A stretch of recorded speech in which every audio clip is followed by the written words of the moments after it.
All right, first things first. Self-diagnosis is valid, autism is a disability, and Asperger's is an outdated term. Got it? Let's go. Welcome to the w.a.v.e Wellness Podcast. I'm your witchy, autistic, vegan, NB host, Lauren McNabb, the Green Mage. Together, we'll explore wellness beyond the mainstream, guided by the lens of intersectional feminism. Get ready for a magical journey. Let's dive in.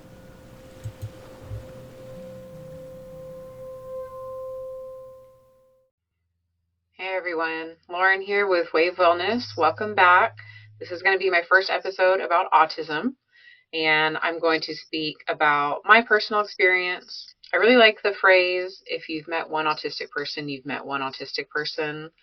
But then at the same time, I hear things from other autistic people, especially other AFABs and women, and I realize I've never had a single unique experience.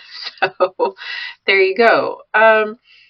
So autism's been in the news a lot lately. So I'm recording this on January 29th. We are like less than 2 weeks into a Trump presidency, and his bestie Elon has been in the news quite a bit for all the wrong reasons, as you can imagine. And the term Asperger's keeps coming up. And now I am on Red Note, and autism is it's actually really similar to it is in the States. We're kind of just now realizing over there also that, hey, there's autistic adults too. It's not just kids, and they're learning how to accommodate the children over there. There's definitely not the stigma that there is here. I'm just now learning about the Chinese culture, but I don't think that they had some of the history that we do in this country with autism and mental health issues and intellectual disabilities. I'm looking forward to learning more about that. But I do keep seeing the term Asperger's from Chinese and from Americans on the app. And I'm seeing it in social media, a few other places as well. Facebook is kind of, I think, suppressing political content right now, which, as bad as that is, I do appreciate it, because I don't get on Facebook for that. I don't want to hear certain friends' opinions about anything. I get on there just for my business. I wish I could get rid of Meta. I can't, unfortunately. But in the political spaces I am in, especially on Red Note, I keep seeing the term Asperger's come up. And I want to shake people and tell them that term is outdated. Please stop using it. Right? So Asperger's used to be a separate diagnosis than autism, but now it's all under the same umbrella of autism spectrum disorder. So what maybe you would call Asperger's previously, and this is new, there are still people that tell me, no, that's what I was diagnosed with in the past few years. And I'm not going to tell someone if that's what they identify as, that they can't use that term anymore. However, for the general public, and when you're talking about other people, we should really stop using that. One, it's just not valid anymore. It's not in the DSM-5. It's all autism spectrum disorder now. But what you might consider level 1 or low support needs is how they classify it. And not only that, Asperger was one of the bad guys. One of those bad guys that's coming back. And he basically, from my understanding, categorized those certain individuals with intellectual and social disabilities as good enough to keep around. And so, no, I don't identify with the term Asperger's. I am self-diagnosed autistic very recently, within the past year or so. So the term Asperger's was already going out of style and out of practice. But I keep seeing it a lot. I keep seeing it in the context of Elon Musk is not autistic. He has Asperger's. He even says he's not autistic. He says he has Asperger's. Well, Sorry, you guys, it's the same thing. And wasn't he on SNL a few years ago? And didn't he say in his monologue, I'm the first host with autism, or the first one to admit it anyways? I need to look up that clip, but I'm pretty sure that's what he said. Um, and so again, it's still used in other countries, I think. Like they might still use it in Australia. I'm not sure. Like I remember watching Love on the Spectrum, and I feel like I still hear that term, or you hear AFABs and things like that. But again, they're really just referring to level 1 or low support needs autistics. Now, are we all low support needs? No. Um, I think we're high masking is what it is, or we're able to suppress our needs and still function, not well. But yeah, so it's interesting that that's how support needs, or that's how how our diagnosis works, is how much help do we need from other people. It doesn't really encapsulate our experience. It's how inconvenient are we to the people that have to take care of us, right? And that feels kind of shitty, let's be honest. So I have some notes. So you're going to see in my glasses, my blue blocker glasses, some notes here. Let's see. So the DSM-5 has these criteria, right? And again, I'm self-diagnosed. I have not seen a doctor for this. I don't feel like I need to. I don't need medication. I have all the support that I need as of right now. But even then, even if I went to therapy, it would just be to go to therapy. I don't need someone to tell me what I already know. I don't need someone I've just met to tell me who I am when I've known myself for much longer. I kind of want to move my glasses because this glare is distracting me. If it's distracting me, it might distract y'all. I'm just going to look down like that a little bit. We're going to go granny glasses here. So to meet diagnostic criteria for ASD, according to DSM-5, a child, yes, it says a child, must have persistent deficits in each of 3 areas of social communication and interaction, plus at least 2 of 4 types of restricted repetitive behaviors. So I'm not going to go through all of it. I'll probably make a separate video about the DSM and kind of go through everything and break it down. But that would just be used, I assume that's what they use for autism diagnoses. I'm not sure because I haven't been diagnosed. It's costly and it's hard to get in. Only a few people do it. So it's hard to find providers. There's long wait lists. And then again, I don't really need to. Now, I'm not saying, no one should. There are benefits to getting diagnosed, like being able to access support and services and things like that. But because I don't particularly need any extra kind of help or services, there's really no reason for me to get it. It can also cause issues in child custody. If my son's father were to find out that I were diagnosed autistic, he could make the argument that I'm an unfit parent and take him away, even though I think he might be on the spectrum as well, which would explain why we were so toxic together because of that autistic sense of justice. And we were both butting heads constantly and thinking we were right and the other one was just totally wrong. Who knows, right? Our son definitely is. But so it can cause issues with parenting, with co-parenting. It can cause issues if you want to immigrate to certain countries. But again, it comes down to the support needs. They don't want to let people in that have significant disabilities. And autism is a disability, even if you require very little support. So the DSM has the 3 levels, right? So this is what you'll hear now. You'll hear level 1, level 2, or level 3 autism. So level 1 requires support. That's all it says. There will be some kind of support they need. Level 2 requires substantial support, and level 3 requires very substantial support. Don't you love medical terms? How how defined and specific they are. Makes it so easy to apply to everybody. So So I myself do definitely require support.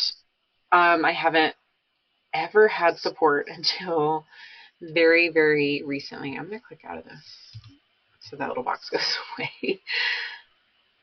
I I have support in the sense that I've just accommodated myself like completely, right? So when it comes to my job, right? Like that's always been a really big one. That's always been a point of contention is dealing with coworkers, being on someone else's schedule, not having any days off. I mean, having weekends off, sure, but like if something came up or I was just having a really bad day, there was no time off. And really even now, working my own business, you don't exactly just get days off on a whim either.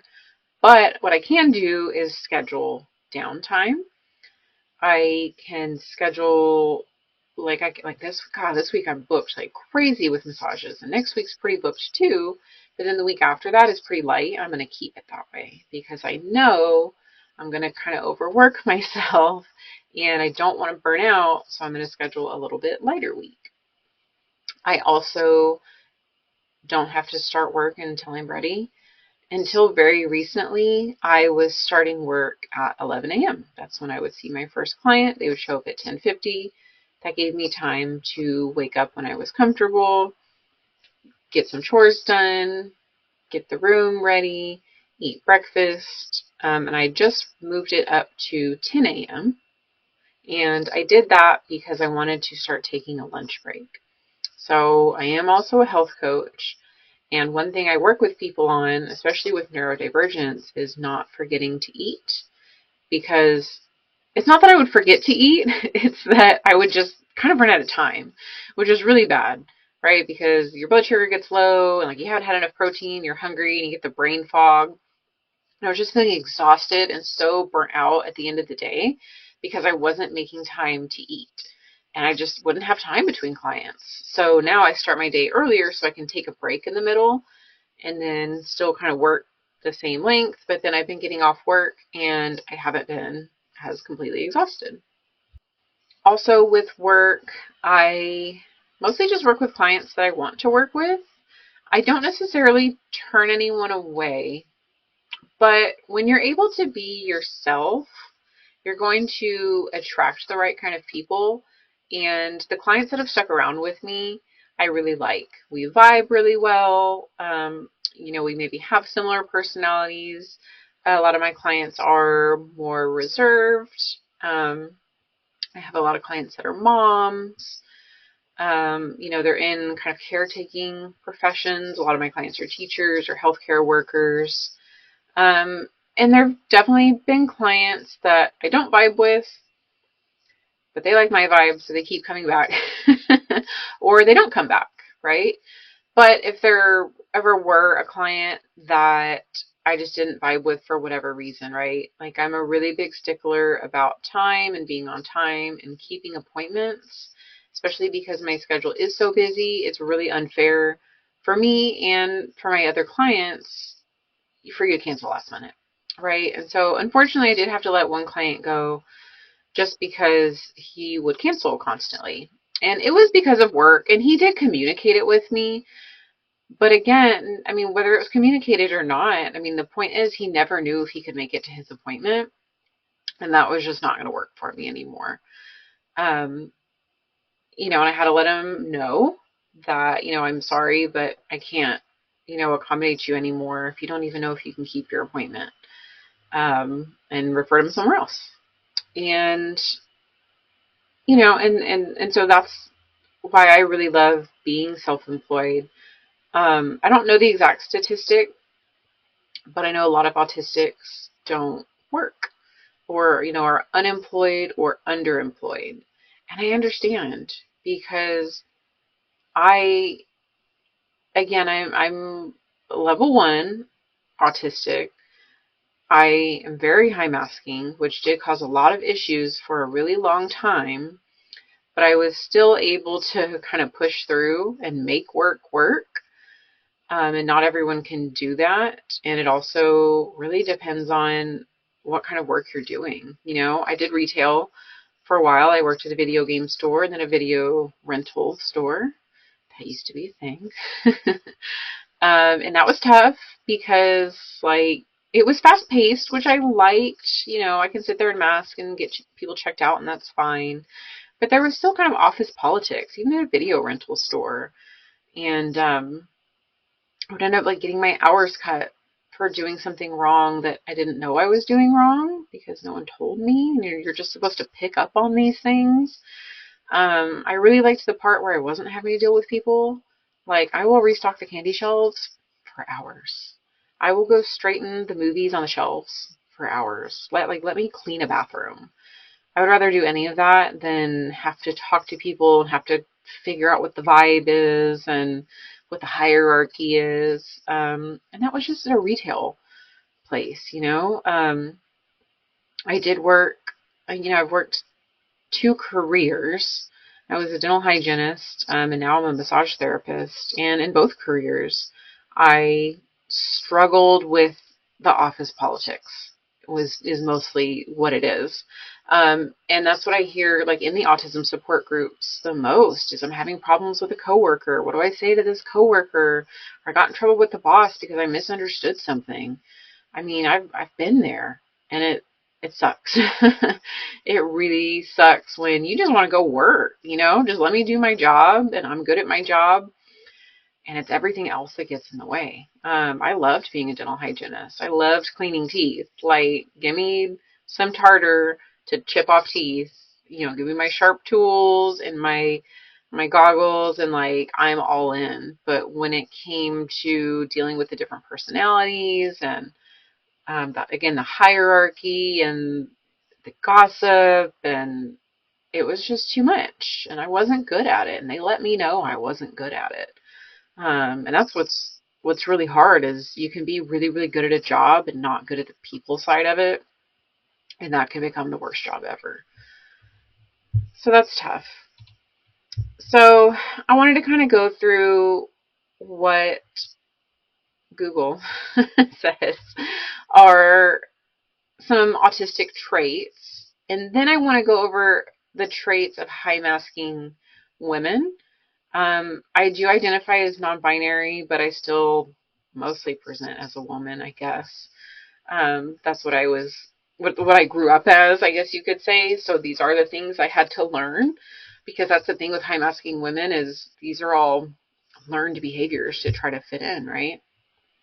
And then I want to talk a little bit about how all these things affected me in childhood, and then even now as an adult. And by the end of this, I hope that if you did not already agree with me, that you will agree that self-diagnosis is valid and autism is a disability. So some of the autistic traits, now we say autistic traits, we don't say autistic symptoms, because symptom would imply like it's a disease. And some people think it is. Like in China, they still consider it a disease. They're still learning. We're trying to educate them. It's okay. They're doing their best. Everyone is. Everyone's doing their best. But yeah, we see autistic traits versus like ADHD symptoms, right? Because that is a disorder. And so like that would have symptoms, but autism has traits. So repetitive behaviors, repeating words or phrases. I definitely do that. The echolocalia, I think is how it's said. Beep boop is one I do just all the time. Or bing bong. Just I'll say it as loud as I can too. It's so satisfying. That's a stim for me for sure. Repetitive movements such as rocking back and forth. I'm messing with my hands right now. I hope you can't hear that on the mic. Routines and rituals. I'm really big on, I guess not necessarily my routine. I do have certain routines for sure, like my morning routine. If that gets thrown off, that throws off the whole day. But I feel like everyone feels like that. It's just with autism, it's worse. It's like so much worse. Like you're literally unable to function. And yeah, intense reactions to minor changes in routine. So again, for me, it's not necessarily the routine. It's when there's a plan in place, like my plan, when I have a plan and that gets changed, I don't like that. Like I straight up malfunction. It throws me off. It puts me in a bad mood. And it could literally be something as small as, okay, on Thanksgiving, we're going to go to my parents and then your parents. Well, my sister's going to be at my parents early, so let's go there first. No, that's not what I had planned. Right? Like things that really shouldn't even matter. And my son, he's 8, and this is a big one for him. This is probably one of the things that led me to realize, like, oh, he might be autistic, and then I might be autistic. It's actually my son's behavior that, that clued me in first. And that's a big one. And it's literally something like, if I ask him to get something for me, Will, can you get me the lime juice out of the fridge? Okay. And then my husband grabs it instead. He gets so ticked off. And honestly, I do too, because I asked my son to get it. I didn't need you to grab it. Like, he drives us crazy. My poor husband. But we're both so literal. And when I say something literally and you do something different or do something extra, and I'm like, didn't ask you to do that. So social interactions, difficulty understanding what others are thinking or feeling, difficulty making friends, but also say difficulty maintaining friendships. That could be some ADHD too as well, though. Lack of awareness of others' needs, feelings, and intentions, and difficulty identifying body language and verbal cues. So definitely with the intentions, I just assume everyone has good intentions. I mean, why wouldn't you? Because you can't. Because you can't assume everyone has good intentions, I guess. Something that really confuses me that neurotypicals do is that I'll ask a question and they just don't answer. There's just like this pause. I'm like, hello, I just asked a question. Like at this old office I used to work at, we had like a cleaning schedule, right? Like we'd come up with that together, like, hey, let's make sure the trash gets taken out every night. So we're going to take turns. Like there's 4 of us, so every 4 weeks, right? It's going to be your turn to like clean the bathroom, take out the trash. We have the count. Okay, we all agreed on it, right? We wrote our names down and everything.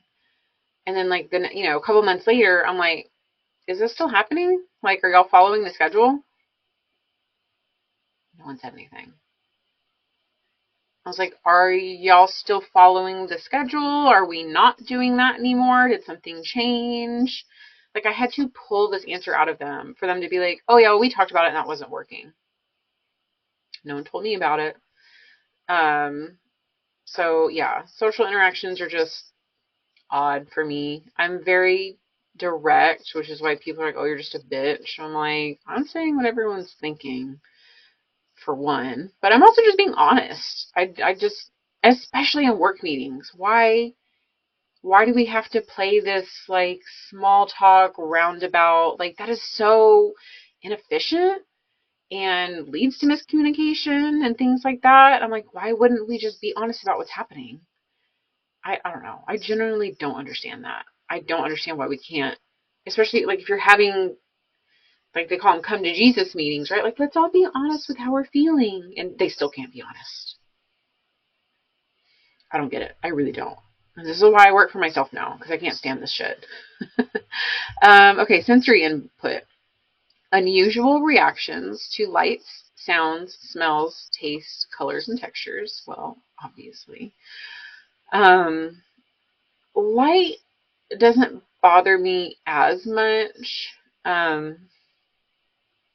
It's sound that really, really gets me. A lot of people talking at once, a lot of sounds at once. Like if I'm cooking dinner, and so I have like the vent on and the food's boiling, and the dog's scratching at the door, and someone's watching TV, and I'm watching a video on my phone, and then someone tries and comes to ask me a question. Absolutely not. That was too much. The question was too much. um, having ADHD as well, it's like I need this like constant sensory input, right? Because it's a spectrum, right? So every single one of these has a spectrum. Your You're either like sensory seeking or sensory avoiding or somewhere in between. And it can change from day to day. It can change from hour to hour, right? That's why they say autism is a spectrum. It's not more or less autistic.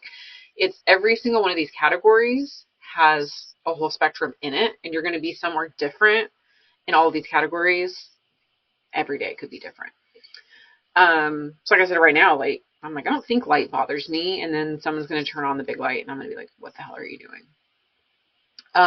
Smells. Yeah, definitely cleaning smells, like those chemical smells. Can't stand it. Also gives me asthma. That shit is super toxic. So valid. But then some autistics really love smells and they have to have candles and perfumes and spray and like they love it. And I'm like, no, it bothers me. Tastes, I mean, I'm really picky with food, which is part of the reason I'm vegan also. I'm just picky. I've always been a picky eater, the taste and the textures. We were big ultra processed food eaters growing up, you know, the lean cuisines, the pre-made lasagnas, the frozen shit, throw it in the skillet kind of food. Yeah, I was picky. I don't like fish. Never liked fish or shrimp or any kind of seafood. If you can see my face right now, you can tell. Colors. That's an interesting one. I'm sure there's colors I don't like. I don't want to think about them right now. So sensitivity to noise, bright lights, or certain fabrics. I do have loop earplugs. I recommend those, or, you know, there's other different brands out there, or there's like the over the ear ones. That has become so like stereotypical autism, hasn't it? And maybe not everyone wants to walk around with a sign that says I have autism, right? At the gym, you can get away with it. Everyone's got headphones at the gym. But if you're walking around the aquarium with headphones on, people are going to know, which there's nothing wrong with that. But maybe not everyone wants to advertise it, right? So I use my loops. They kind of look like earrings or hearing aids. I got my mom some too because we went to the Tool concert. It was so freaking loud. I told my husband too, I was like, bring headphones because it'll get loud. Oh my God. I took one out just for like a split second just to see how loud it was in there. It was insane. That was absolutely too much. But with loops, it was perfect. But I also use them to help me concentrate. Like if I take my son to Taekwondo and I'm trying to read and people want to be watching videos on their phones, which is so rude. So I have to have my earplugs. Certain fabrics. I know microfiber bothers a lot of people. I definitely don't like it, but I don't freak out about it. Avoiding certain foods due to taste or texture. Feeling nauseated by certain smells. That doesn't happen to everyone. I feel like it does. But maybe for autistics, it's like more like what could be considered normal smells, or we have a more over the top reaction. So again, that's kind of what makes autism. Because a lot of these traits, people will say, well, that happens to everyone. Everyone feels like that. When you're neurotypical, it doesn't mean you don't experience these things. You just experience them a lot less and to a lot smaller degree. So like less frequently, less intense. Versus autism, it's we feel these things all the time, every time. Even more so when we're overstimulated or, you know, they stack, right? So if it's already hot outside and the sun's beating down and there's a lot of people around and my tag is itching me and my sock keeps falling down and I smell the grease from the food truck, and, you know, it piles on and on, right? So that's the difference. Other autistic traits can include delayed language, movement, or cognitive skills. I don't know if I had any of those things. I wonder if I tiptoed when I walked. You see that a lot in autistic uh, babies and adults. Unusual eating and sleeping habits. I I still can't get out of bed in the morning, to be honest. That like changing task of having to get up, not for me. Anxiety, stress, or excessive worry. Yeah, I've always had anxiety, which I feel like that I got from my dad. And he got that from his mom, who was like in Japan during the war. Like that's a generational trauma, like inherited anxiety. But my mom has anxiety too, but she also has autism. Obsessive interests. I don't know that there was anything I was ever obsessed with, except maybe like certain bands, like celebrity culture that I was obsessed with in high school. Um, but other than that, I don't know. I feel like I'm the opposite end of that spectrum. Like I have interests, I'm not that interested in them. It's I think the ADHD takes over where it's like I get the dopamine rush of learning something new, but then I quickly lose it and don't care enough to deep dive that much. So that's why I didn't think I was autistic for a long time, because I was like, no, like I don't obsess about stuff. Who knows, right? They say ADHD will mask autism. Maybe that's part of it. Um, well, then the last one says excelling in a chosen area of study or career. I don't know, I was a pretty good dental hygienist and a pretty good massage therapist, but I'm not obsessed with it. Okay, so now I want to talk about masking behaviors in women, or we'll say AFABs. Um, so mimicking social behaviors is a big one, right? So women with autism may copy facial expressions, body language, and phrases to appear more socially engaged. I definitely do that. I've always done that, and I've always been aware that I'm doing it. Like thinking, like thinking back later, I'm like, that was annoying. Like, why can't I just be myself? I've always felt fake. I'm always like, that's not how I act. Like, I use that phrase because she used that phrase, or I'm just acting like her. Like, it felt very inauthentic. It felt like, I'm like, why am I being fake? Like, someone's going to find out I'm being fake. Um, I still did it because it felt like the right thing to do. And I do it, you know, in different friend groups. Again, everyone does this, but it's to what degree and why are you doing it, right? They call it code switching, right? Maybe your accent changes a little bit depending on who you're talking to. And again, I'm like, oh, that's racist, but because I hear my mom doing it too. My mom will speak in like a little Mexican accent so quick, and I'm like, Mom, you're white, but I doubt she knows she's even doing it. Suppressing stimming behaviors. Women with autism may suppress repetitive movements or sounds that help them regulate emotions. Um, yeah, I the only thing I remember doing in elementary school was I would pick at stuff. Like I would have those little like Lisa Frank erasers, and I would just tear them up into the tiniest little bits, and then they would get thrown away. I'd be really upset because I had nothing to pick at. um, I'm trying to think what else I would do. Like I'm sure I would just like play with my pencils, right? Like put the little erasers on and off, click my mechanical pencils, like little things like that, right? Whereas like the ADHD kid would be like literally jumping up and down in his chair. I'm just there like doodling, like, get it together, right? Forcing eye contact. So women with autism may force themselves to make eye contact to appear more engaged. I do that sometimes, but yeah, it's tough. Like right now, I don't know. I never know where to look at a phone camera. I never know which camera it is. Even now I'm looking at my camera, I feel like I'm probably looking above it. I don't know. Is that an autism thing or is that just me? I never know where to look when I'm getting my picture taken. But the eye contact thing drives me crazy because I want to just look away, but then I'm like, oh, well, body language says you're lying if you look that way, right? And then so I'm like, okay, I have to look at the person. I'm looking too long. Look down just for a second. Like, what are they doing? How often are they looking away? And it's so distracting from the actual conversation. This is why I cannot remember things from conversations because I'm so worried about where am I looking and do I look weird and am I looking away enough? Do they believe me? That's why I like talking to my autistic friends because we stand next to each other and look out at something else. It's much easier, especially when we're like at the farmer's market. Like we have an excuse to stand next to each other looking out. So much, and it feels like we're telling secrets, right? So much easier to concentrate on the conversation that way.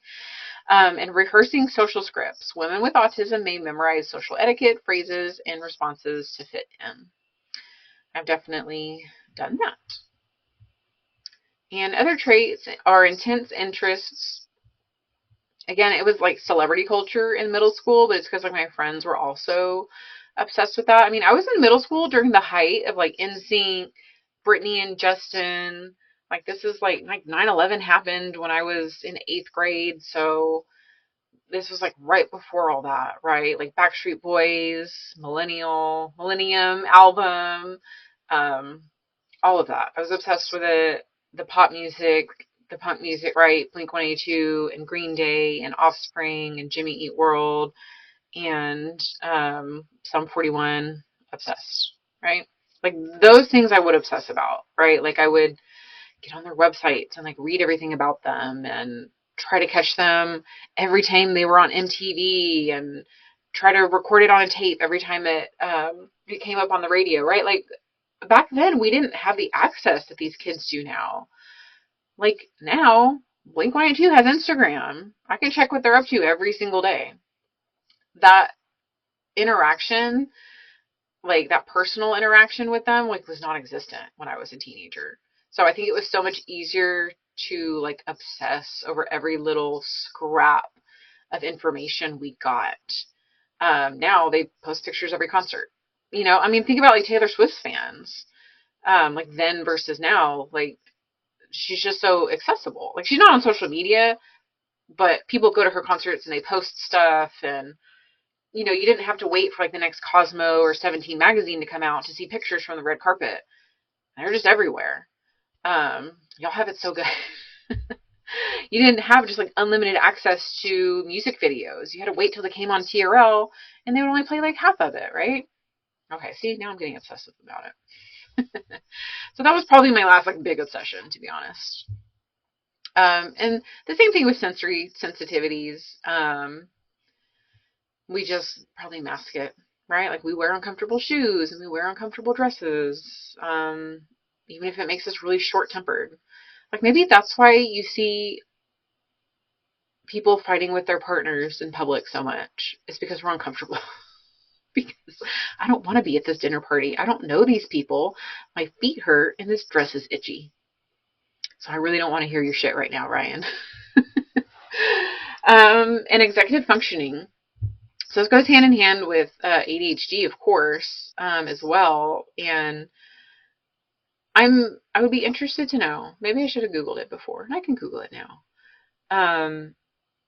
What percentage of women, like particularly women, have both uh, autism and ADHD? I think the prevalence is really high. I think like 80% of autistics have ADHD, but only like 20% of ADHDers also have autism. I don't know. That doesn't even make sense, I don't feel like. But if you have autism, you are like way more likely to have ADHD. But if you have ADHD, you're only a little more likely to have autism. I think I explained that correctly.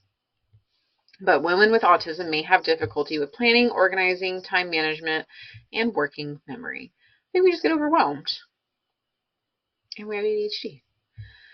So that leads us to my story. I talked a little bit in the intro about kind of my journey with self-diagnosing autism and how I recognized it in my son first, like little things, right? Like, oh, the TV volume can't be on 7, it has to be on 5 or 10. And I'm like, haha, I do that too, right? Or the change in plans. Like, I didn't want 4 pancakes. I told you I wanted 3. Like, just being sensitive to stuff like that. And I'm like, valid. And so it was stuff like that that I was like, is Will autistic? And then it was like, well, wait, am I autistic? And it was TikTok that diagnosed me before I believed it. And I started keeping a little journal, a little note on my phone of like different sensitivities I had, because I was again just thinking like stereotypical autism and meltdowns, which I've had meltdowns.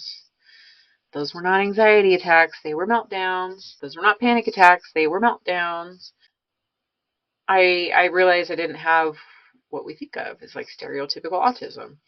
I had what we see now as high masking autism. And so at first I only related with a few things, but now it's to the point where it's like, yes, I relate to all of this. So I'm going to, as briefly as I can, go through my childhood experiences and some adulthood experiences. And I want you to see if you relate to this stuff, because I can't be the only one. Please tell me I'm not the only one. So even as far back as pre-K, I felt like I didn't fit in with the other girls, right? Like I literally remember showing up like day one and all the girls were like in dresses, playing house and like giggling and running away from the boys. And I was like, okay, I'm just going to go play Ninja Turtles. Like I didn't really understand the like pretend play, I guess. That wasn't really my thing. I thought they were being really silly for no reason. And I did kind of recognize that they were like trying to get the boys' attention. But I was like, well, we're literally 6. Like, why are we acting like this? Right? Um, so I just wanted to play with the boys. Um, but I, but I played pretty equally with the boys and the girls. But I will never forget that specific experience from when I was like 5 or 6 of the girls acting like that on my first day in pre-K, and was like, this is stupid. I'm not going to play with them. But school was really easy. Like as far as like the actual schoolwork, which I mean, in pre-K, how much schoolwork is there? But even in kindergarten, like I remember kind of being a teacher's pet because they felt I was more advanced. And they did test me for the gifted and talented program in kindergarten. So then first and second grade, I went to the gifted and talented school. Shout out Windsor Park Elementary. If you're a Windsor Park parent, pay attention. How well do you know your child? I loved Windsor Park because the other kids were like me. They were weird. They were smart. They had different interests in things, and the school itself was really accommodating to that. And we got to do so many different projects and learn about so many different things. I loved it. It wasn't just your typical sit down and practice for the TOS test. Like it felt like actual learning. But then in third grade, I moved to a different school district where I ended up graduating from, and it was just your typical public school. Um, I was in the GT program, but in third grade I started to struggle because it was so much more work.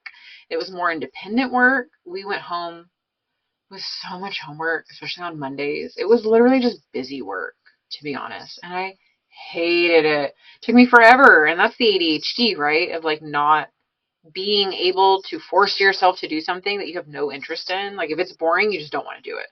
That's why it takes my son all day to do his homeschool, to do like 3 worksheets because he hates it. And I was the same way. But I struggled to keep up with the work. But I got really good grades. I was still like a teacher's pet in like, fourth and fifth grade. I don't think my third grade teacher liked me that much. That's okay. We're friends on Facebook now. Um, but I got good grades, and I know some of the other girls were like really into reading, and some of the guys too. Like we did the accelerated reader program. I struggled with that. Like everyone else was reading like a book a week, and I could maybe get through a book a month. Like I just even the only books I read really quickly were the Animorph books. But even then, it's not that I'm a slow reader, like physically reading. It's that I can't make myself sit down and read. But I didn't have a lot of friends in elementary school. I had like a couple close friends, but I definitely wasn't like the social butterfly by any means. I was pretty much just like the smart girl, the quiet girl, the teacher's pet. Um, and I've heard people say autistics are not easily influenced by other people. Like, oh, we don't just fall for anything because we have such strong beliefs. But the opposite was true for me. I was very easily influenced due to social masking, right? Due to wanting to fit in, knowing I didn't fit in, and kind of just wanting to do whatever I needed to do to fit in. I was very easily influenced, for better or for worse. And then middle school was even harder, of course. I mean, middle school sucks for everyone, but I literally still have nightmares about it. I was trying to fit in with my own friend group, right? Like I was in band, so I hung out with the band girlies and the guys. But I usually felt like the outsider in the friend group, right? Like everyone else was closer, everyone else was writing notes to each other between classes because before we had texting, we had to write notes in class and pass them to each other. Like if we had to do like a group project or even in class, like okay, get a group together. I was never picked, even though I thought people were my friends. I'd always end up with like the oddball group, which was fine. It wasn't fine, but No offense to the other oddballs. Like that shit does hurt. And you justify it, right? You're like, oh, well, they went to elementary school together, and oh, well, someone has to be left out, but why was it me every single time? And I was also, other than like pop culture, I was obsessed with boys, right? I knew I liked girls, but that was not allowed back in 1999. Not where I went to school. So, but a big part of celebrity culture is like how you're dressing and like reading. Like, I should not have been reading Cosmo magazine in middle school. Are you kidding me? Because half of that was like sex stuff and how to get dudes to like you, and even 17 magazine too. It was way too mature. I should have been reading freaking highlights and like, I don't know, like Nickelodeon which I did have Nickelodeon magazine too. But still, like, my friends were obsessed with getting boyfriends. So I was obsessed with getting boyfriends. I started getting boyfriends, I think, in like seventh grade. Like, there was this, kind of whole friend group which it's middle school, it's whatever. But, I would date one for a couple weeks and then date another one for a couple weeks. And so other people saw that and were like, oh, Lauren's such a flirt. Like, Lauren just dates these guys and then dumps them. And I'm like, no, they break up with me. And it got to a point where I got this complex from it, where I was like, okay, but like, I really like this guy. Like, how do I make this work? Like, oh, well, they don't like this about me, so I need to stop. Like, I need to just be quiet. And like, I literally remember having this conversation with myself of, well, what do I need to do to change to get this guy to like me? Because this guy I really like, right? And so he's only going to like me if I'm like this. And I need to make sure I'm, saying this and not talking about this. And like, how sad that like at 13, I was like, I need to change myself for a guy. Don't do it, ladies. Don't do it. Don't ever do it. But I also was like, I wasn't popular, obviously. Did I even have to say that? Um, but I would hear from some of the other girls, even the popular girls, be like, well, you're a flirt and you flirt with this guy. And I'm like, you think I flirt with the most popular guy in class? Be so for real. Be so for real. Like, he would be interested in me at all. It doesn't matter.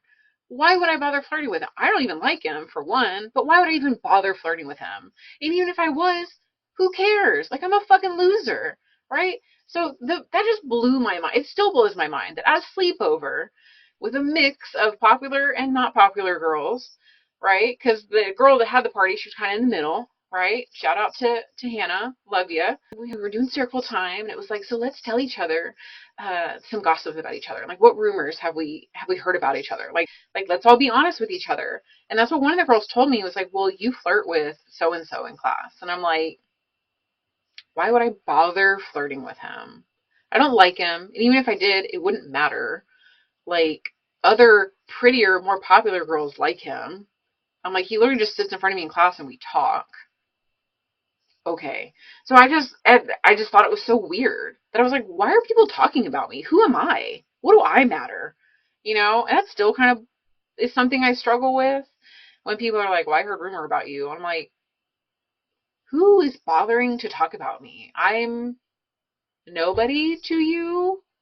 What? It's so weird to me. It's so weird to me because I would hear that even in high school. Well, I defended you when people were talking about you. What is there to talk about? What? It genuinely confuses me that people have any kind of opinion about me other than like, she's weird, she's boring. Like, those would be valid, but it's not. It's never those things. I don't know what people are saying. Still to this day, other than me being a flirt, I don't know. I don't know. Why am I getting so heated about this? This was, I don't know how long ago this was. 25 years ago? 20 years ago? Yeah. It was, let's see, it turned 2020 when I was in like seventh grade. And this is 25 years later, and I'm still confused about it. And maybe a little annoyed, too. Um, Now, in high school was a little bit better because it's not middle school, right? I did have more like long-term boyfriends, but then that caused other problems, right? Because now I'm hanging out with my boyfriend so much. Meanwhile, like, my girlfriends are getting closer with each other, and I had to deal with that, right? I didn't know how to balance having a boyfriend, was still having friends, and we were in band. And if you were in band in high school, you know how much time that takes. Like, I literally don't even feel like I went to high school. I feel like I had band for 4 years and took some classes on the side. Like 95% of my memories are from band. And like a couple things that happened in like physics class, right?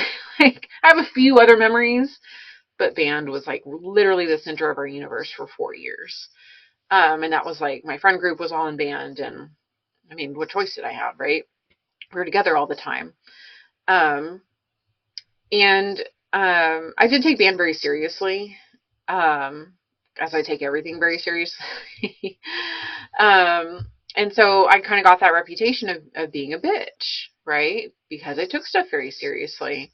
And Lauren's got a stick up her ass. And I'm like, well, yeah, you need to do what you're supposed to do. Like, why is that so hard? I don't understand why it's so hard for people to behave and treat the teachers with respect and treat other people with respect. It doesn't mean you have to like someone. You just need to do what you need to do. It'll make everyone's job easier. It's not personal. But everyone takes everything personally, especially in high school. So my bad. Um, but I did want to be section leader, and then I wanted to be band president. And I got to be band president because I told the president the year before me, hey, tell the band director to make me president next year. He said, okay. And it worked. Where do I get this sense of fucking entitlement from, though? I've always felt like, I think I was acting a little entitled. Where did that confidence come from? It's not entitlement. It's that autistic sense of justice. So I'm going to take a little aside from my personal story to talk about that really quick. Because autistic sense of justice does not mean what a lot of people think it means. And I want to thank that creator, Caitlin. I'm so sorry I can't remember her last name right now, but she's like one of the biggest, autism creators. She was on Love on the Spectrum. And she explained it. And at first I was like, no, but she was right. So many people think autistic sense of justice means like you stand up for what's right, and you hate to see injustices in the world, and but the thing is, who's to say what's right? Right? I mean, yes, again, I believe I know what's morally right and wrong, but look at politics right now, right?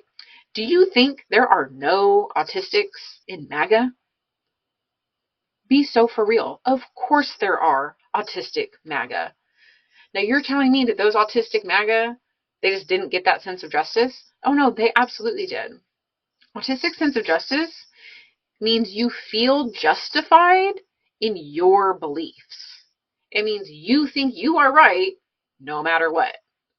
It's not this broad, like, Superman kind of justice, like doing what is right. It's you feeling justified. Because if it was just sense of justice, as in justice, then all autistics would be leftists, and they're not. There are autistics all over the political spectrum, right? And I have friends that are Trump supporters for whatever their reasons are, and we butt heads because of both our sense of justices, right? Because I'm thinking, that is the worst thing you could possibly do. You are going to hurt so many people with a Trump presidency. As we are already seeing, 9 days into the presidency is happening, or 20 days. I don't know what day he got actually inaugurated. It was like less than a week ago, wasn't it? Or about a week ago? By this time, when it comes out, I think it'll be 2 weeks. We're already seeing the ramifications of a Trump presidency. So when I found out they voted for Trump, I was like, how could you do that? Like, it's going to hurt people. It's going to hurt gay people. It's going to hurt trans people. It's going to hurt immigrants. It's going to hurt the economy. Like, what are you thinking? Now put yourself in their shoes. They're like alt-right, crunchy, the crunchy to alt-right pipeline. Yeah, a lot of those women are autistic too. And they feel very justified voting for Trump. And because a vote for Trump is a vote for RFK as health ambassador. And they feel justified because I get to drink my raw milk now. And they're going to ban vaccines. And vaccines are bad. So, and whatever else their other reasons are, right? And, we got to take down big pharma. And And so they have just as strong of a sense of justice as I do. So I just wanted to make that clear and explain that to people, because I still hear it being used incorrectly. And I don't blame you, because I mean, it makes sense, right? Autistic sense of justice. It's like, you have a sense of what is right and what is wrong. That's not what it means. It means you feel justified, because I've argued with these same friends about something not political at all. Um, like, I can't even think of an example, but, say we were talking about someone that we both know. I think this person's a bad person. They think this person's a good person. And we both feel equally justified in our reasoning. It's like, well, I don't like that person because of X, Y, and Z. Okay, but you should like this person because of A, B, and C. We both feel justified in how differently we feel about this same person. And so it's a lot of agree to disagree, which is hard when you're autistic, because you want to argue your point to death, but you can't do that. So that's probably a reason that a lot of people don't like autistic people, is because of our sense of justice, is because we feel so justified in our actions and our words. And I think a lot of the times, a lot of it is just being honest, being brutally honest. They don't like that either. But a lot of the times to us, things are black and white and there's no gray area. And we feel very justified. Like I said, I wanted to be band president, and I was like, make me band president. And they did. And I look back later and I'm like, why did I think I could just do that? Because I felt justified. I felt like I care enough. I'm responsible enough. I'm mature enough. I want this the most. I'm going to do the best job. I have no idea if anyone else even wanted the job. I just felt like I'm the best candidate because that's the way I feel. I felt very justified in asking for that position. And who knows? Maybe someone else wanted it, but was scared of me and didn't ask for it. I have no idea. So that's what autistic sense of justice really is. And it still comes up now, with my husband, just little stuff sometimes. Like, why are you doing it like that? It's like, well, this is where I do it. Okay, but I do it like this. This is the right way to do it, right? It's kind of like having a problem with that. I'm not sure if that's the same thing, but that's definitely something I do a lot too. I'm like, what the hell are you doing? You're doing something I do, but a different way. I don't like that. Now I did, had depression kind of start popping up in high school. Like a few incidences, like drama with friends, were really triggering. Like I remember like just crying all weekend one weekend, and my mom got really concerned and like had me talk to a counselor there at the school. And I think I was just overwhelmed with things and feeling left out constantly over and over again. And then kind of finding out like this is okay. So before we had MySpace, we had LiveJournal, right? And LiveJournal is kind of like a podcast, but it was just, you were just typing out notes. I never really read anyone else's, so I just like assumed no one really read mine either. And I remember, I guess one of them that I was like, I'm feeling kind of left out.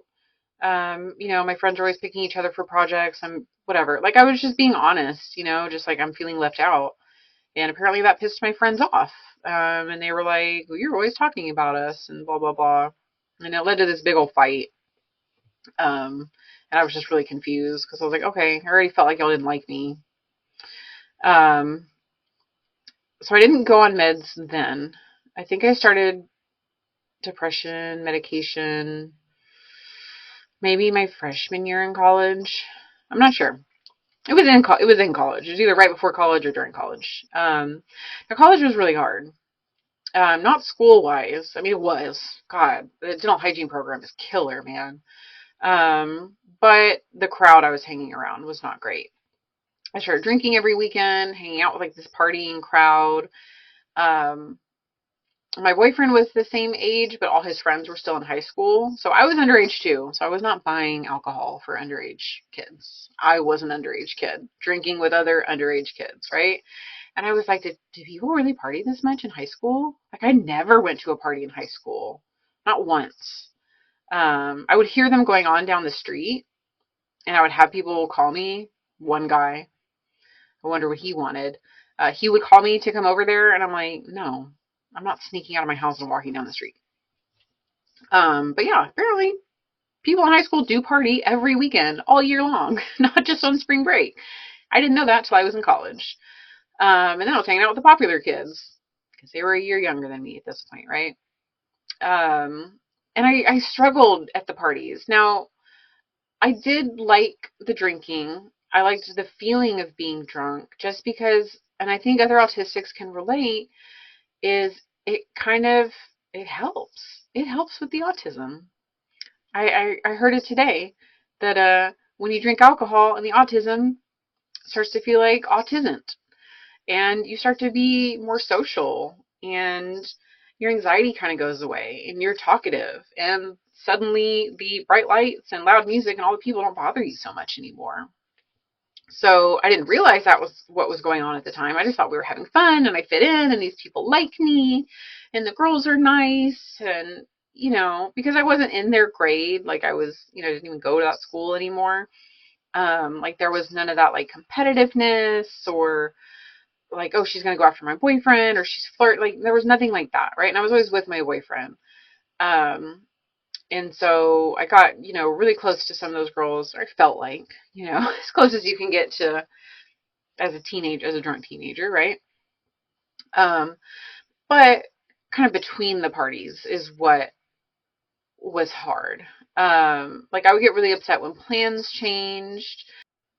Like if we were supposed to go to one person's house and then, oh, well, his mom's going to be home, so we're going to go to this different house instead. Like that would bother me, or, I would get anxious about it. And of course, I didn't really know at the time why I felt like that. It would just really bother me. And I would feel anxious, but I didn't know it was anxiety. Like to me, it always manifested as like anger or annoyance, and so my boyfriend and his friends saw it as like me being controlling. Right? It's like, why do you have to be so controlling? Like, what does it matter? We're going to do the same thing. It's going to be the same people, just at this other house, at this place you've never been, with some people there that you don't know. Right? So I'm like hanging out with people I don't know, at a house I don't know. And it just bothered me because I kind of needed that security of like, okay, we've been here before. I know exactly who's there. I know how this is going to go. And again, it's not like there was like drama with anyone. It was just meeting new people and being in a new place was always really hard. And so while the alcohol helped me be more social, there were problems in between. And, my boyfriend, he was a nice guy. I mean, the relationship was still a little toxic, of course. He wasn't a great guy, but he was a nice guy, I guess you could say. And he was just like, I just don't understand. Like, why are you so upset? And I really couldn't even tell him. Like, that doesn't make sense to be like, I'm upset because we're going somewhere different. Like, what? Who cares? And it was just so hard to explain. I wasn't able to explain it. I didn't have words for it. Now looking back, it makes sense why that stuff bothered me so much when it really shouldn't have. Um, and then so in college, that's when I was in dental hygiene school, and I was the youngest one in my class. So I definitely wasn't as mature. Like, my first year, I was like going out and drinking every year and coming to class with bruises because I had fallen and talking about it, like, being like, oh, hi, I got so drunk this weekend. And several of the other girls were pretty young as well, like most of the girls were under 25, so they were also still kind of in that like going out partying phase. So it wasn't like I was a complete oddball. But I was underage. I didn't turn 21 until like 2 months before I graduated. And then the second year of school, I had a different boyfriend, right? So I wasn't going out drinking all the time. But he was very toxic. He was totally different. But he really encouraged me more to like be myself and speak out more. And, you don't have to fit in with these girls. And again, I'm very easily influenced. So I'm like, yeah, you're right, right? Like I can be edgy and, whatever. um, and people didn't like that. Looking back now, I think I was just unmasking more, right? Because the more comfortable you are, the more you unmask. And so I think I was more comfortable because it's the same group of girls coming back the second year. And so the things that were making them uncomfortable were like me talking about my antidepressants in pharmacology class. Like, why would you talk about your antidepressants? No one wants to hear about that. And I'm like, because we're talking about Zoloft and I take Zoloft. Why wouldn't I share my experience to help y'all? I'm telling you it causes dry mouth. I'm confirming what he's saying. You know, it's just I didn't get it. Or I was unable to mask like my reactions to if someone said something stupid, I would maybe snicker or roll my eyes. I don't know. This was, like I said, this was in like 2008 and 2009. This was many, many years ago, like 15 years ago, I guess. A little over 15 years. So, you know, I don't exactly remember what it was. I just remembered them saying those kind of things. It literally got to a point where my friends, you know, the friend group I wanted to be in, but maybe was kind of on the outside of, actually staged an intervention. It was like 4 or 5 of them, like had me stay after school one day and like to talk. And they were like, you know, we need to talk about your behavior. Like you've really changed and it's just not appropriate. Like I remember one of them saying like, the stuff you say is it's just so random, as if that was some horrible crime. Right. And I just didn't get it. You know, I was just being myself. Like I felt like I was being more relaxed, more open, and they didn't like that. That wasn't the right way to act, apparently. And they got mad at me because I showed up with a hickey, which that's valid. Like one of the teachers pulled me aside. I was like, you can't do that. And I was like, no, like you're right. Like not like trying to show it off. Like it was like way back here, you know. So I'm like, maybe I probably wore like my hair half down that day. I think we had to have our hair tied up. I don't know. Um, but like those friends were like, you didn't even try to cover it up. I'm like, yeah, I did. And they're like, you didn't. I didn't wear makeup. I literally had like a compact. I probably wore like lip gloss, compact, and like maybe mascara. So all I had was that compact. And I literally remember like just putting on as much powder as I could. But y'all know powder's not going to hide a hickey. But I didn't have like correction stuff. Like none of them offered to help. Hey, I have a corrector palette in my purse. Can I cover that up for you? Yes, please. No, there was none of that. It was just like, you fucked up. You didn't do anything to fix it. You did this on purpose. And me being like, I don't know what to tell you. Like, I'm not lying. Like, you know, and I was embarrassed, right? Again, like I said, that boyfriend was toxic. Like, he should have known not to do that. You know, after that, I walked away from that conversation just grateful that they were honest with me, but also confused because it was like, I'm not doing any of this on purpose. I'm not being mean on purpose. I'm just more comfortable. You know, I'm just trying to be myself. And it's really hard and confusing when you're trying to be yourself and someone's like, no, no, not like that. Is that a universal autism experience? I think so. Um, and I left that conversation. I walked out up front and some of the other girls were still there and they were like, what was that all about? And I told them and they were like, don't listen to them. Fuck them. Fuck what they think. Like, be yourself. It's fine. Be a bitch. Who cares if they think you're a bitch? And I was like, you know what? You're right, girl. So thank you, Ashley, for telling me that. But similar things happened in my professional life later as well. So that was college, but as a dental hygienist and later as a massage therapist, I was almost fired from my hygiene job. I'd been there for years. And then the owner started showing up out of nowhere after years. Basically, I wasn't kissing his ass like everyone else did. Everyone else walked around afraid of him. And I couldn't hide the annoyance on my face when he would start yapping to patients and would run me behind, right? Like they literally had me double booked nonstop from 9 to 5. And I have to sit here and listen to him tell the same story again for the 10th time today. And you're running me behind, sir. Do the fucking exam. So he didn't like that. He said I rolled my eyes at him and well, that's how I talk, right? I just did it just now. You know, I probably was just maybe looking around to think.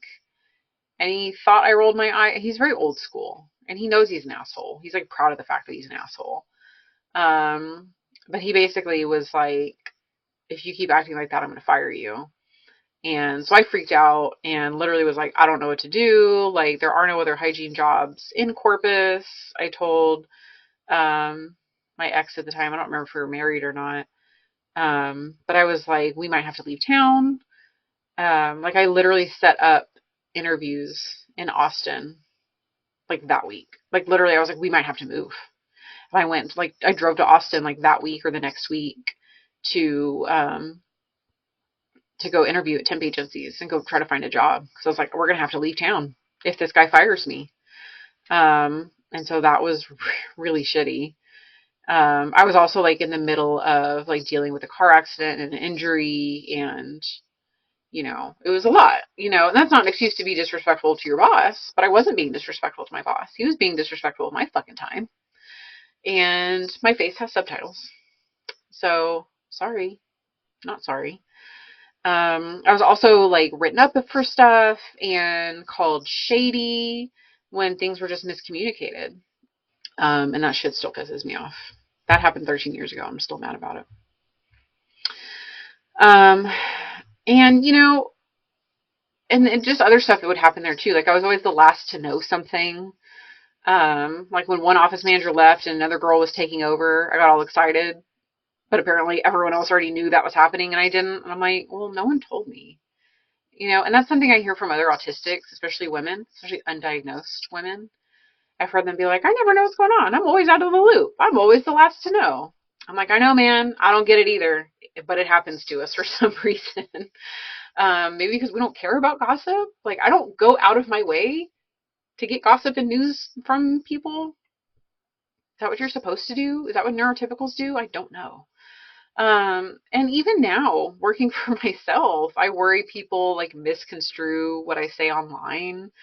I've posted jokes before that people just take way too seriously, and I'm like, it's a joke. Just roll with it. All right? Why are you taking it personally? Why are you getting offended? It's just odd. Um, and it's just really frustrating. But I've really accommodated myself, um, which I know I already talked about briefly, but yeah, as far as like time, working with the clients that I like, but in my relationship also, my husband and I have been together, it'll be 7 years this year, and I realized I was autistic like a year or two ago. And so since then, I've really had to like stop and explain to him, like, hey, this bothers me. Hey, I need you to do this. And it's not perfect. We still struggle, really, especially with the direct thing. If I'm like, can you please take the clothes out of the dryer? He'll take the clothes out of the dryer and just, throw them down or take it to the bed or whatever. And then he'll go and like move stuff over and start the dryer again. And I'm like, no, I didn't want you to do that. We need to charge the car. I can't run the dryer right now. Or I was going to wait and do that in the morning when I could actually fold them. It's just little stuff like that constantly. um, where I ask him to do one thing and he goes and does like two or three things. And I'm like, that's not what I asked you to do. I was not asking you to interpret what I said. I'm just asking. Or like, I'll be like, hey, did you take out the trash? I'm working on it. I've been busy. I was in the grow room. I was doing this. I was doing that. And I'm like, I asked if you took out the trash because I have more trash to put in the bin. That's all. That's all I was asking. So that does get frustrating. We both work from home, but we're not around each other too much, like not too much to bug each other. It's nice because we have our separate spaces. He can go to his grow room outside. I can hide in my office or the massage room. But yeah, and then recognizing my son's needs as well. My son is very, very similar to me. So he gets annoyed and then my husband gets annoyed at him for being annoyed. And I'm like, well, did he ask you to do that? Or, well, you're not explaining it like this to him. Or, well, he's overstimulated or he hasn't eaten. So I do feel like I'm kind of a liaison between my son and my husband because I understand what my son is feeling and I feel like I need to explain it to my husband. And he's like, oh, okay. And he's neurodivergent too. He has ADHD and, beats himself up a lot, about he would call them shortcomings. I mean, I call it a disability. Um, but then when it comes to us, he just gets frustrated. But he's very understanding. He just kind of forgets. He forgets our son's not a neurotypical kid. And you can't just speak to him a certain way, and you can't just ask him things a certain way, and you can't change things on him last minute. It's like he forgets sometimes. You might still be wondering, well, how's any of this a disability? Well, it really made it hard to work in the workplace and to have friends. And again, I have very low support needs. I need clear communication. Um, I need Sometimes I need extra explanation. I do like to know. You can't really just tell me to do something. I need to know what I'm doing and why do I have to do it in that order and things like that. So I need some extra explanation for sure. Um, I need I need downtime. I need a flexible schedule, things like that. And some of those things are not possible in a lot of workplaces, which again is why autistics struggle with unemployment and underemployment. If you can work for yourself, I highly recommend it, because then you can build your business around your needs like I have done. It's only been disabling to me as far as relationships and problems at work. I said I almost got fired over it a couple times. I did get fired over it one time. Um, and when they told me everything I was doing wrong, this was before my diagnosis, I was just like, well, those are just things about me that you've known about me forever. So I don't know why these are all a problem all of a sudden. And then I got my diagnosis. I'm like, oh, you literally fired me over autistic traits. Cool. Um, but it is much more disabling to other people. Like I said, I was able to kind of mask and push through, and I was depressed. I was on medication. I was self-medicating with alcohol, with food, with weed, and gaining a lot of weight, and just struggling in my personal relationships as well. Um, so it was rough. I was not having my needs met, emotionally, um, physically, at work, or in my home life. And yeah, like I said, I had to self-medicate quite a bit, and I got pretty depressed. um, and and others will have different experiences on how autism is a disability of them. You hear people say, well, autism is only a disability in America because of how we treat people. And I do think it makes it worse, but I think even in the best country in the world, I'm still going to have trouble making friends with people. I'm still going to have trouble with people who don't like people speaking to them in a direct way. So I'm still going to struggle socially. And if I end up, let's just say if like I immigrated somewhere, right? I live somewhere else, even though it wasn't America, I'm still going to have trouble with other people at work. So yeah, it's not just America. Um, I think even if we all just lived outside and lived in caves again, and there was no society and no capitalism, and we were just frolicking and picking fruit all day and making music, that music's still going to be too loud for me. The sun's still going to be too bright for me. I'm still going to get overstimulated and out and touched out. So no, you can't just say it's just society, or it's just America, or it's just the way we're treated here. Yes, it does cause a lot of problems for sure. Capitalism causes a number of problems, inside and outside of autism. Um, but the autism's going to be there regardless. It doesn't only exist in a bubble. Um, but it does have its perks too. I can write really professional sounding emails. People probably think it's AI when I post on social media or when I write an email, but it's me. I sound like AI. People will come to me as like a voice of reason because they know I look at things like really logically and objectively and not just emotionally, which is like why people like having me like on boards for things. Um, I'm not saying I don't get emotional, but I also know how to like separate and be professional. And my husband's the same way. We're able to kind of separate business and personal, as we work together, but we're able to have like really serious business conversations and then just like drop it and then just go back to being husband and wife. Um, he's very logical too, which I like that. I don't like a super emotional person.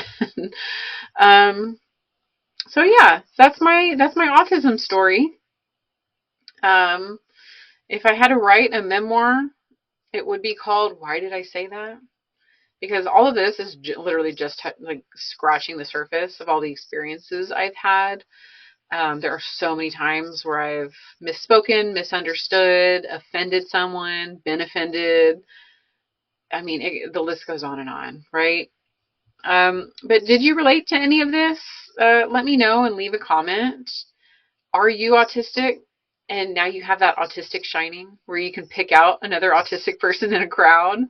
I know I can. I could probably diagnose better than your $2,000 doctor visit can. How many of your childhood classmates were also undiagnosed? Because when I was thinking about this and thinking about some of the stories I wanted to share, I kind of started going through my classmates and I'm like, oh my God, there were so many of us. But more importantly, how does your autism affect you now? So, your health tip for this week is going to be to start accommodating yourself. In order to do that, you need to first recognize what your needs are. And to do that, you need to know what your triggers are. So, is the light too bright? Do you need to use a lamp instead? Do you hate the tags on your shirts? Do you need to cut them off? Do you get overwhelmed in places with a lot of people? Maybe invest in some of those noise canceling headphones or earplugs. I want you to do one thing this week to make your life easier and more comfortable. So that is all for today. Thank you for tuning in. Be sure to like and subscribe. Maybe share this with an autistic friend. I'll be sending it to my mom. I won't be sending it to my mom, I don't think. I think I cursed a few too many times. So, Mom, if you're listening, I'm sorry. This is how I talk. So that'll be all. This has been w.a.v.e. Wellness. Be well.